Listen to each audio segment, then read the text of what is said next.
If you've ever skipped breakfast and felt like you were about to pass out by noon, imagine what it was like for early humans. No fridge, no snacks, no backup plan. Every single bite meant survival. And the decisions they made about what to eat, how to get it, and when to store it didn't just keep them alive, they rewired human evolution. Let's start with something that sounds basic, but was absolutely revolutionary: using bones as storage. That's right. Thousands of years before cans or coolers, our ancestors had already cracked the code on food preservation. In places like Kesem Cave in Israel, scientists found bones that had been intentionally stored for weeks, sometimes with bits of skin left on, to keep the marrow fresh inside.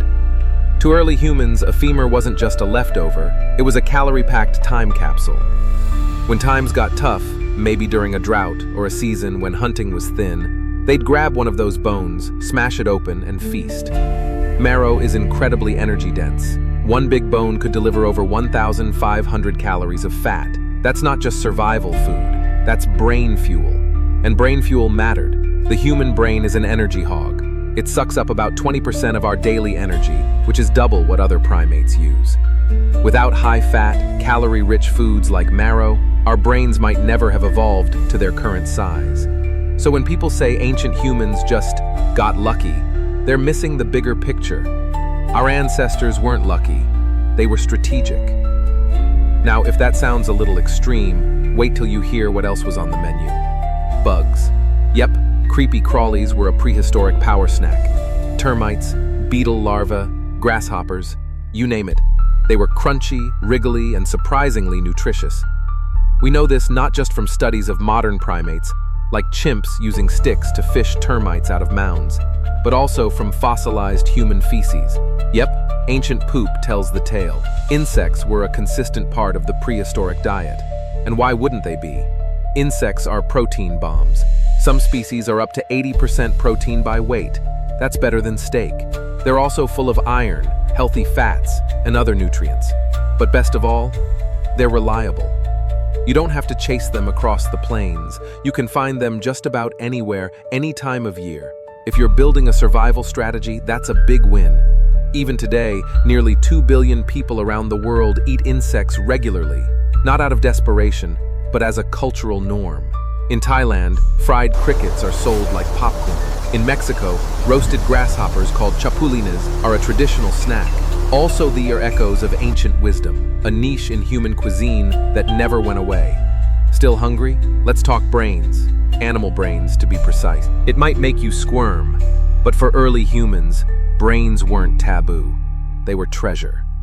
Skulls found at ancient sites often have consistent fracture patterns, meaning our ancestors were intentionally opening them up to get at the soft, fatty tissue inside. Why go through all that effort? Because brains are packed with omega-3 fatty acids, crucial for developing the nervous system. For pregnant women, infants, and growing kids in prehistoric communities, this nutrient could mean the difference between thriving and barely surviving.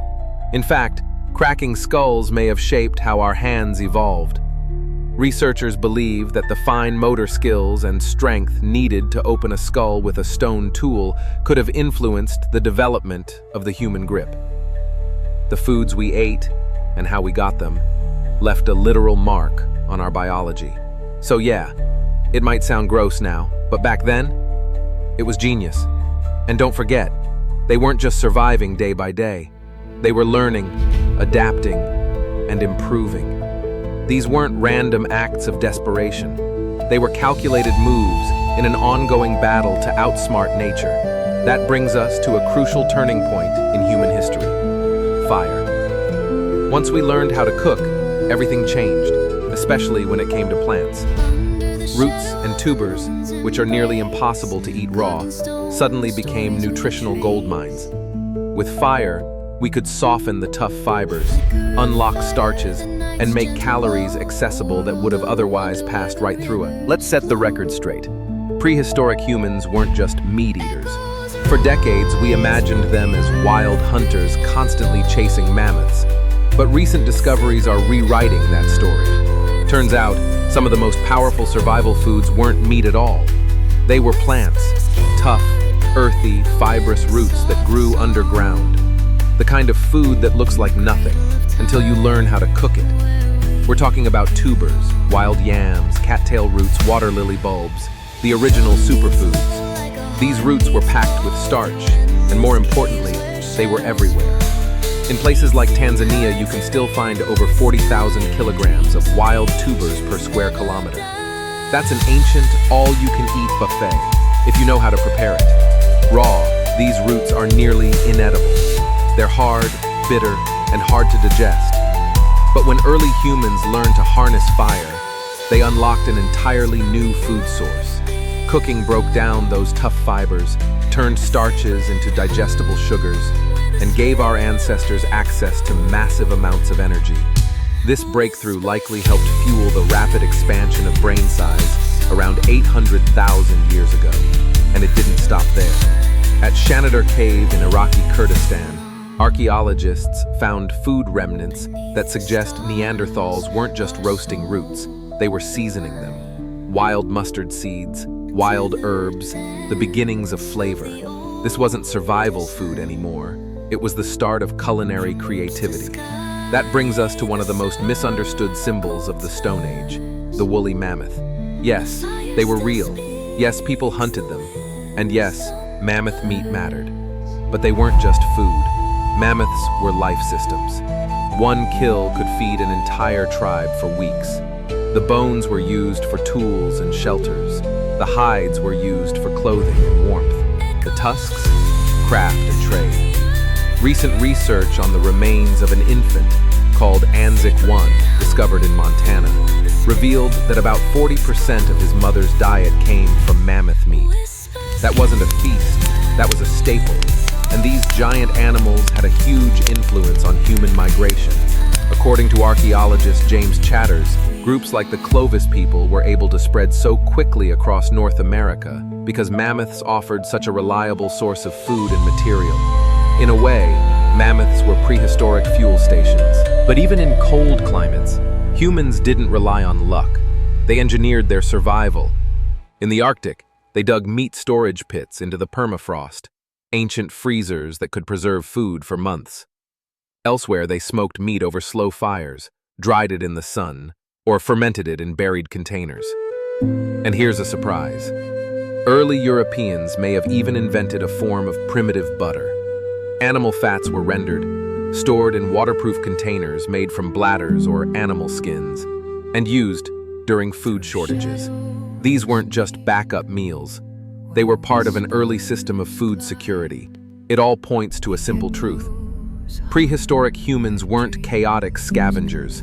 They were strategists, planners, engineers of their own biology.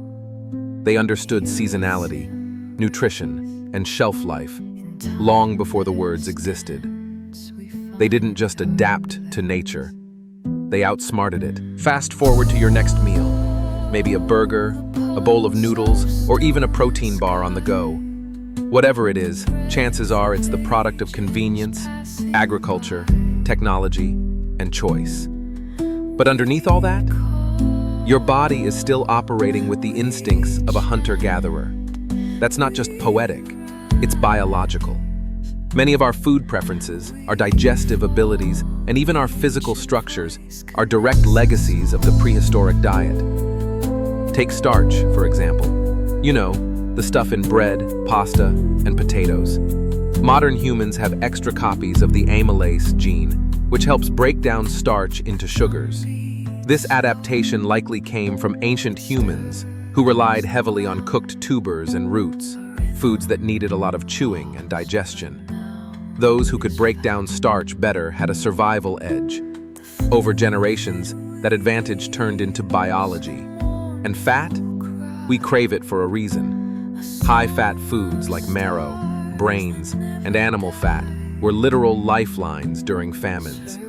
Our attraction to fatty flavors isn't a flaw, it's a deeply ingrained survival mechanism. Even our hands bear the marks of our ancestral menus. The strength and precision required to crack open bones, peel bark, dig tubers, or grind seeds. These actions shaped the dexterity of the human hand. Evolution sculpted us to interact with food, long before we used forks. In some caves, archaeologists have found traces of wild herbs like mustard being used in cooking, evidence that even tens of thousands of years ago, humans had developed a sense of taste, not just hunger. This wasn't mindless chewing in the dark. This was the beginning of cuisine. So if you've ever wondered how we got here, why we like the foods we do, how our bodies process certain nutrients, why our hands are shaped this way, the answer goes way back. To marrow-stuffed bones, to bug-filled snacks, to ancient skulls cracked for a cause. These dietary choices weren't just about survival, they were about transformation. The wind, it speaks, it moves the sand, a whisper soft, an unseen hand. The earth, it groans, a deep reverence.